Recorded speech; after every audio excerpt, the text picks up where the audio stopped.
Coucou, une petite vidéo pour vous donner des nouvelles.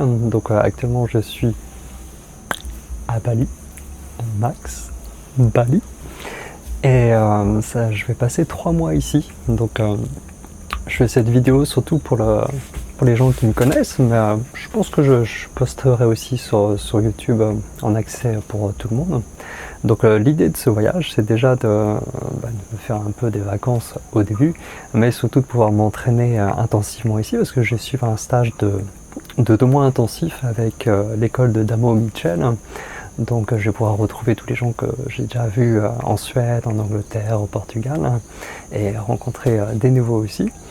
Ça va être un stage intensif, on s'entraîne un gros minimum 6-7 heures par jour, tous les jours, sauf le week-end pour se reposer aussi un peu. Et ça sera principalement sur le Tai Chi Chuan et le martial pour ce stage, même si on fait toujours un peu de tout, de toute façon, avec aussi l'énergétique et le Neigong. Donc le voyage s'est bien passé. Ah oui, juste pour prévenir, ces vidéos, vous ne s'attendez pas à un gros truc, je vais juste raconter ma vie.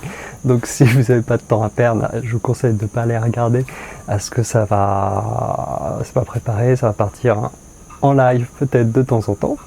Et après voilà, je calerai certainement quelques petits enseignements à l'intérieur, mais c'est libre. Donc Bali, ouais, donc le voyage s'est bien passé. J'étais assez surpris en fait au début. Les gens étaient sympathiques, il n'y avait pas trop de monde. Et puis j'ai réalisé qu'en fait je ne passais pas par Paris, mais par Bâle, et c'est quand même beaucoup plus sympa comme début de voyage. Donc je suis passé par première escale rapidos à Istanbul, le temps de prendre un autre avion à 3h du mat jusqu'à Singapour. Et là cet avion, lui par contre, il a duré 11 heures je crois presque, donc ça c'était plutôt c'était plutôt quelque chose quoi. Dormir dans l'avion, c'était pas mal, c'était vraiment pas mal. Donc heureusement que j'avais la bouée là de sauvetage pour mettre dans la tête, enfin derrière la tête, excusez-moi, jet lag, derrière la tête ou des fois derrière le dos, c'est pas mal pour se caler, parce que les sièges sont absolument pas ergonomiques. Ça, il faut quand même le dire. J'aimerais bien rencontrer un jour quelqu'un qui fait des sièges, que ce soit pour les sièges de voiture, de train ou d'avion, parce que tu es obligé d'être vers tu fermes le ventre, tu es vers l'arrière, c'est impossible d'être bien sur ces sièges-là, quoi. Donc, un grand mystère. Comment ça a été conçu. Et donc, qu'est-ce que je voulais dire d'autre par rapport à ça? Donc, ouais, donc ça s'est bien passé, jet lag. Et la première nuit que je suis arrivé à Bali, je me suis réveillé peut-être à 3h du matin, et après je me suis rendormi jusqu'à midi, quoi. Donc j'ai pris mon petit déj à midi. Et pour savoir, je crois il y a 6 heures de décalage horaire, à peu près, ça dépend avec l'été et l'hiver. Donc en gros, je crois qu'il doit être 6 heures en France quand il est midi ici, grosso modo. Voilà. Donc, je sais plus une vache, je pense, si vous l'avez entendu. Donc, je suis paumé à Bali. Je suis dans la maison d'accueil d'une famille, en fait, ici. Donc, il n'y a pas de touristes, il n'y a rien. Mais rien, quoi. Des petites maisons par-ci, par-là, c'est tout. Donc, c'est plutôt calme. Enfin, après, il y a beaucoup de pluie, beaucoup de vent, donc ça fait un sacré boucan, mais de rien, c'est assez impressionnant, surtout la nuit. Mais voilà, ça fait un petit début tranquille pour m'habituer à ici, avant d'aller voir après un autre logement. Donc oui, le logement que je devais avoir, pour ceux qui ont vu les photos, malheureusement il y a eu un petit couac, j'ai appris la veille de partir, donc il m'a fallu trouver autre chose, et je vais certainement aller... grâce à un ami d'amis, je vais certainement aller en fait de l'autre côté du champ de riz où je devais être. Donc je reste très proche de l'école, donc c'est plutôt cool. Et voilà, quoi dire de plus sinon c'est irrespirable dans les aéroports, dans les avions. Je trouve ça assez impressionnant en fait. Je sais pas si beaucoup de gens s'en rendent compte, mais déjà on a besoin de respirer pour vivre. Et c'est avec avec ce qu'on extrait de la nourriture, c'est la principale source d'énergie. Mais là, c'est des lieux qui sont créés, mais pas... Tu sais pas encore une fois comment c'est créé, mais c'est irrespirable. Tu peux pas prendre 3 fois de l'air que tu prends d'habitude, donc c'est très fatigant. Ouais, le décalage des repas, l'absence de repas aussi, ça m'a beaucoup fatigué. Plus que le... C'est marrant, ça on voit l'avantage de la pratique, mine de rien. Je sais que quand je prends des transports, après mon corps il est toujours bien. Bon, c'est juste décalage repas, fatigue.